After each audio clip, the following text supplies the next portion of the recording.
We are checking out this documentary from Ruhi Cenet, sorry, I'm so bad at pronouncing names. And this is about the coldest village on earth. It's literally minus 71 degrees, minus 96 Fahrenheit. Oh my goodness, that is freezing cold. Let's get straight into it. Okay, so the first thing that I can see right now is a frozen wolf. Please tell me it's alive. A frozen wolf. If you don't move, you freeze. Oh my Imagine goodness. a village where temperatures drop. Wait. I hope it's alive. Is it dead? Is it dead? Because you know some animals are okay with being frozen. They're still alive. However, I think that's cold mammals or cold-blooded something animals. But a wolf, I swear wolves are... Oh, please don't tell me. Please don't tell me he's dead. Low is minus 71.2 degrees Look Celsius. at his eyelashes. Here, spending just a few extra minutes outside can lead to frostbite, the loss of a limb, or even end of life. Is it frostbite? Whoa, he After can literally staying lose outside his for just nose. over 15 minutes, It can my turn nose black. turned white. Ice crystals began forming inside the cells, and the tissue started to die. If I had stayed out 5 minutes longer, my nose would have suffered permanent tissue damage. When people will be breathed done. outdoors, it would sound like dry grass rustling behind them. That was the sound of warm breath turning into tiny ice crystals. I'm in the coldest inhabited place on Earth, at the coldest time of the year. This is Oymyakon. Just Look to how stay many alive, layers I'm he wearing has to more than put on. 20 layers of clothing, How can weighing you even nearly move 14 with kilos. all of those Stepping layers? outside from a warm 30 degrees Celsius home means facing a temperature drop of over 100 degrees. Wow, That's why I'm also that's wearing gloves, freezing boots, cold. pants, and a coat, all made from reindeer fur. And even that's not enough. And now, I'm about to show you what life is like when simply going outside becomes a battle for... In the UK, the most coldest day for me, I think was -4. Was it -4, -5? Something like that. And I was freezing. I cannot even describe how cold that was. -4, -5. So imagine -71 or -96 or something. Like, how can you survive during those conditions? Survival. Within seconds outside, ice crystals start forming on the eyelashes and the skin starts to sting. The village feels like it's been abandoned. Imagine my fake eyelashes. The cold doesn't just affect people and wild animals. Oh my It stops everything from functioning. Phones don't work properly and often shut down. Cars left outside freeze in just a few hours. Since the ground is always frozen, no fruits or vegetables can grow here. We boarded a plane in Moscow, flying east for 7 hours to Yakutsk. From there, we covered an 18-hour, 900-kilometer road trip. It's 2 a.m. and we finally arrived at the coldest village in the All world. the animals were thermometer frozen. reads -60.5 degrees Celsius. When we stepped out of the car, it felt like we were on another planet. I wonder how it feels The though. hairs in our nose were frozen, and we felt them prick with every breath. It must feel like your freezer at home. You know, your fridge and your freezer. It must feel like if you put your hand in the freezer and leave it there for like 5 minutes. The dry air makes us cough uncontrollably.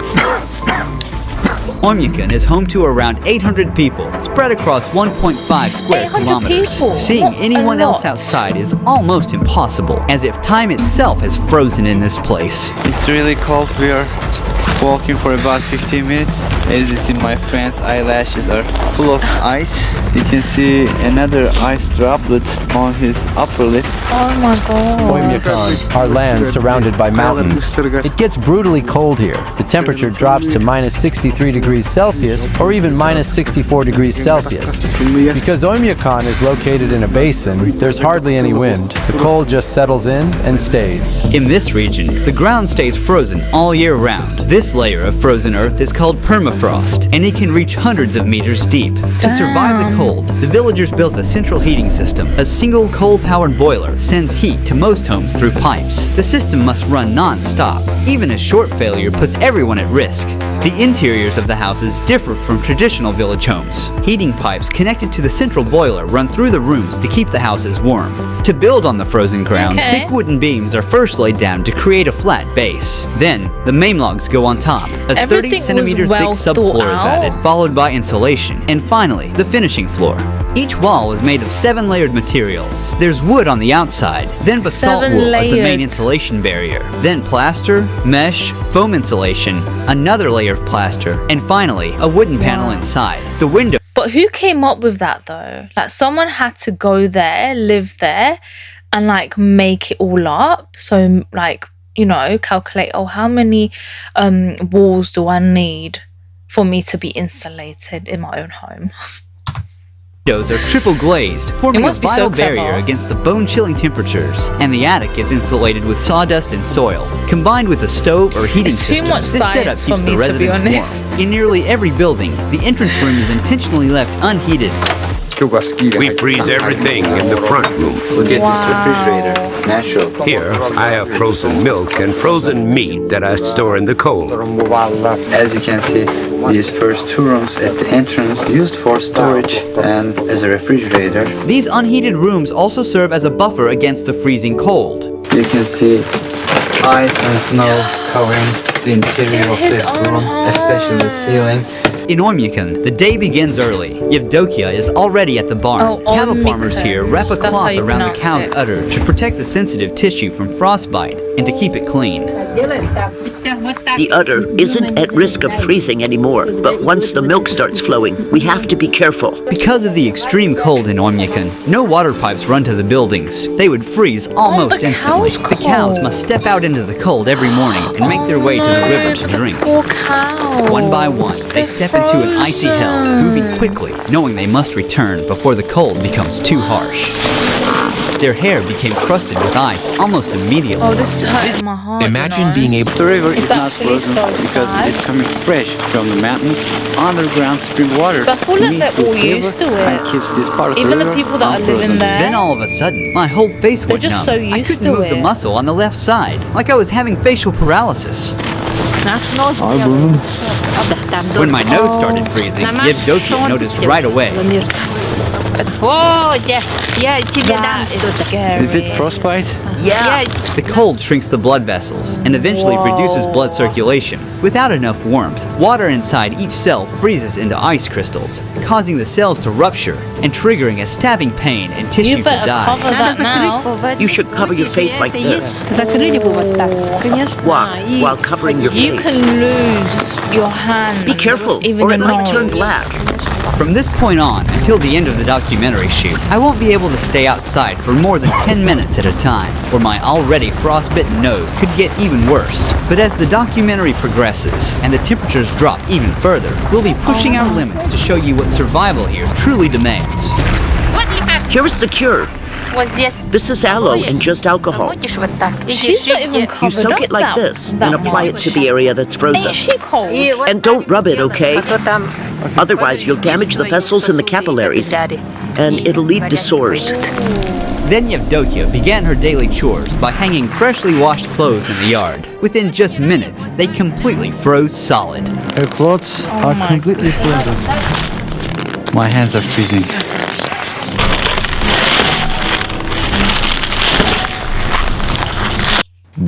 Wait, so would you rather live in the coldest place or the hottest place?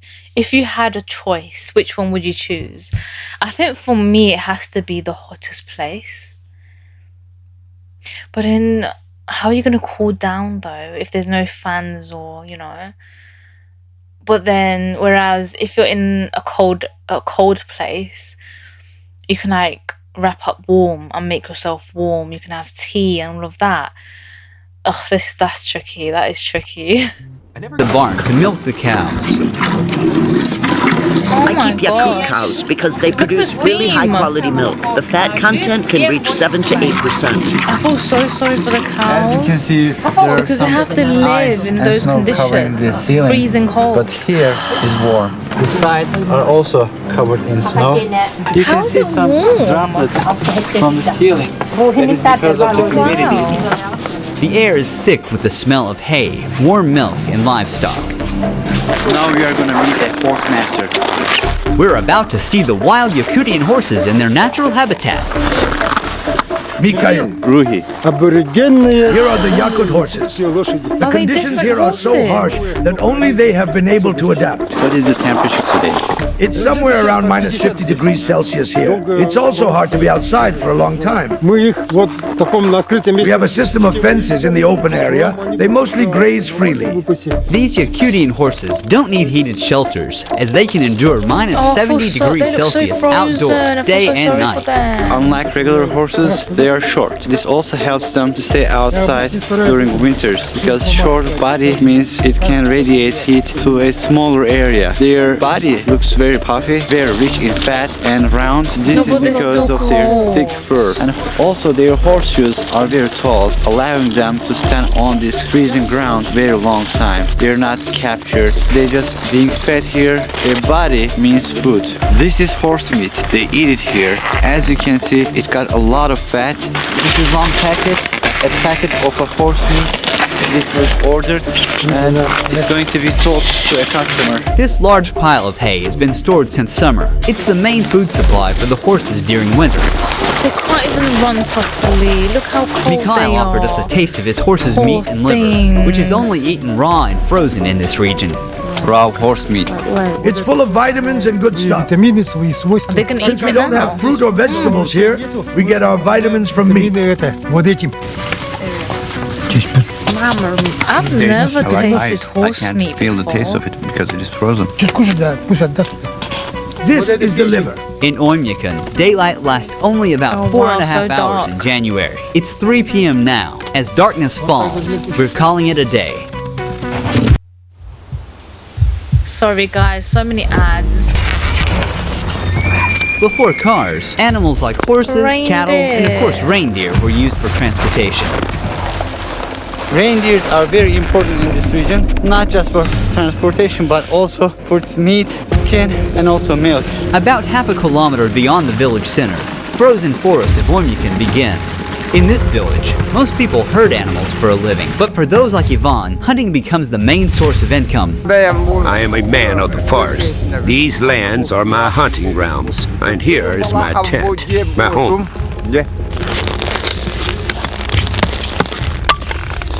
He's making fire now. We need this fire. Yeah, they because all adapted to the cold, so to them it's not that of a big deal.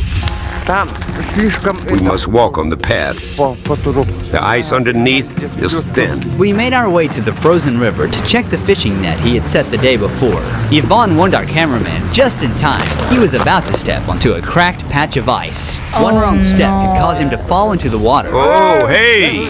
And get wet. In the winter, when it was just as cold, my dad was out riding his horse in the woods. He fell through the ice and If that started was me and they freezing told right me to away. stop, I would Realizing literally in that my there was mind, no I'll warm just shelter I'll keep nearby going. and no I'll keep chance going of back. rescue, he And made the then when I do decision to realise, shoot it's too late. himself to avoid a slow, painful death. Oh, some weather special noise. It's already frozen. Our gear was already struggling to work in this temperature. And now, this frozen lens is useless, and we'll have to give up on it. To get the net, he's removing the ice from the hole using a small shovel. The fish remained alive for only a few seconds after touching the freezing air. the water was warm, but now on the surface, this fish is shocked. It's completely frozen. To make it easier to cut, he's warming the frozen fish by rubbing it with his hands. He's carefully slicing it into thin pieces. Wait, what I don't understand is, I swear the water is more freezing cold than, you know, the outside air. Frozen and raw wild fish. When it's frozen, you feel like you're just eating an ice. You should So you eat can't with taste salt. anything. Fish are loaded with vitamins in the winter. Inside the tent, it's warm, but as you see, the other part is completely frozen. He's feeding the fire. I could never live Sharing in that some of kind the of fish to environment. nature. I am O Spirit of sorry. nature, accept our gift. Bless us I with a would not successful hunt and survive. grace us with the abundance of your land. According to his shamanic belief, he must keep the spirit of the hunt satisfied, or next hunt, he might come up empty. We're heading into the wilderness. Yvonne wants to hunt something big. Looks like something's been through here. There are footprints and little patches of urine left behind. A reindeer Look, or deer? road deer tracks. We're getting close. Because I stayed out in the cold for more than 10 minutes, I've started to feel numbness in my nose again. Again. I have to be more careful. I don't feel my Oh, that is scary. nostrils.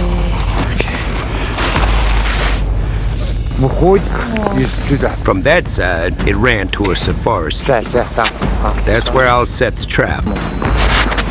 Oh, don't kill He hopes to it. catch a large animal. The hunter knows the animal follows the same path every day, so he's placing the trap along his daily route. Oh, that is so sad. He's covering the trap with snow. He's using a dog's tail to remove the traces smoothly. We'll return to this spot later to see what he catches. But first, Yvonne wants to check the trap he set yesterday. He scans the snowy landscape What if he carefully. forgets where he put it and Everything then he here steps is on it? like a book to me. When the snow Game falls, over. I track how many animals there are by their footprints. I already know how many animals live in this area. The Sakha are a Turkic people who migrated from Central Asia, and I'm from Turkey, a country whose roots also trace back to the same region. On the snow, a What? solid catch. You got a hare. Is that a bunny? A very big one. Quite Oh, enough for all hare. of us to eat. It wasn't the trap that killed it. The Oh, freezing cold did as he lay there, sugar. stuck and helpless. So, the nature has no joke here. This trap is smaller than the one we set today. I'm No, curious that to see breaks what the my next catch will be. But for now, there That will be breaks meat my on the fire tonight. In Oymyakon, there are a lot of hares. During the war, it But was that's actually their because of food, hunting right? hares that That's our how they people survive survived. out there. Tamara cooked the hare and prepared. It doesn't have any fat in it. It's a very lean meat. Some of the upcoming scenes were among the hardest to capture. Thanks to the help of the Ulangovs, the leading YouTube channel on rural Russia, we were able to make it happen. At the first light of morning, we come across something unexpected near the house. A giant that snake real? sculpture. It's entirely made of cow waste, weighing more than 360 kilograms. It was built by a local farmer. The region's sub-zero climate also makes plumbing systems inoperable. If water pipes were installed, the water inside would freeze almost instantly. Instead, residents meet their Yeah, that's needs, the such as thing. washing their How hands from water is they had there running previously stored in water? tanks. Our sink is old. There's a bucket underneath to catch the water. When it fills up, we just take it outside and dump it. Once again, the absence of plumbing infrastructure means that houses have no indoor showers or toilets. Instead, these essential facilities are built in the gardens, inside unheated cabins. The lack of a sewage system means that human waste remains where it is accumulated. Since waste freezes instantly upon exposure to the air, it often accumulates into frozen columns, sometimes reaching up to 1 or 2 meters in height before eventually being broken down. When someone has to use the bathroom, they need to put on a lot of clothes, and they must be fast to not get frozen. Using these toilets is never a pleasant experience, but this one is different. It's heated, but the problem with it cannot be ventilated. Imagine if you have a weak bladder and you have to like go toilet all the time, every 5 minutes. This, you shouldn't go here. You shouldn't go there. As the cold disrupts the heating system. This type of toilet is still preferred to be protected from the cold, despite the unpleasant odor that accumulates inside. Oh, it's nasty smell in there. To bathe, cook, wash dishes, couldn't or even simply stay in drink, there. clean water is essential. But getting it is a whole other process that takes a lot of effort. People here collect blocks of river ice and melt them to get fresh water for daily use. Right now you're looking at a vast white blanket of snow, but under, there's a frozen river, the only source of water. He's using a chisel to cut into the thick ice. You have to work quickly if it's cold. Otherwise you'll freeze. And As this we is what climb you out have to do solid every blocks one single after day. another, we lift them and place them onto the sled. Oh, I don't like that sound of ice. Yeah. We've loaded as many ice blocks as a sled can carry. Our ancestors used to transport ice with oxen. Nikolai, how long these are gonna last? I have a big family. It'll last us 2, maybe 3 weeks. Oh, that's good. These huge blocks are kept either in the cold room inside the house or just outside in the backyard. They put them in a barrel and let them melt, and then they drink it. The ice blocks we collected together will not only be used in his own home, but also shared with neighbors so they can use the clean water to bathe. In this village, a bathing routine doesn't start with turning on a tap, but with chopping wood. That is a lot of work. The boy is grabbing a large chunk of ice given by Nikolai, But and then he's to bringing it survive, inside. you have to, right? Our grandparents take baths for 2 hours. We usually stay for about an hour and a half. How long does it take for you to complete your bath? The whole process takes around 4 or 5 hours. We bathe once a week on Saturday or Sunday. The next step is to turn frozen shampoo into liquid near the stove. They're rinsing themselves using a ladle. When they finish, they're dressing quickly as they'll step outside from 60 degrees Celsius to minus 54 degrees Celsius, a difference of 114 degrees Celsius. After their weekly bath ritual ends, the next morning begins early. It's 7:30 a.m. and children are waking up to a freezing cold morning, still pitch black outside. Thanks to the simple indoor tank, the kids can wash their faces and brush their teeth in the warmth of the house. But for other needs, the kids still have to use the outdoor toilet. Jana helps her daughters get dressed for school. The children wear many layers of clothing for their commute. Before they leave, Jana wraps a wool shawl tightly around their faces, covering their mouths and noses to protect them from the biting cold. That's so cute. Now, they're ready to go outside. The walk to school is about half a kilometer. Every winter morning, Nikolai walks his daughters. The school remains open in Oymyakon unless temperatures drop below bone-chilling minus 55 degrees Celsius. Below that point, it's too dangerous to go outside. Today, the thermometer reads minus 51 degrees Celsius. As the kids arrive at school, daily life for people like Yvonne is focused on survival and hunting. Ivan has got a lot of animals here. He even has a frozen wolf. He caught this wolf before dawn, about 2 hours ago, in the trap we set together. It died because of the cold. When it couldn't move. If you don't move in the cold, you die. This is a male one. Ivan will sell the skin of the wolf and take the meat of it and make another trap, put the meat in the trap, and he will hunt a bear. He's showing us his hunting collection. These are the pelts of the foxes he tracked throughout the winter. This one is a fully grown bear. These bears were killed because they kept attacking my livestock. Every year they come onto my land, and each time there are more of them. The cold in Oymyakon is so extreme, even the most durable vehicles would fail without proper preparation. If a vehicle is left outside for even a few hours without the engine running, it completely freezes and won't start again without a full defrosting process. How are you planning to unfreeze your car? We'll use a jet heater. We're not sure if it'll start.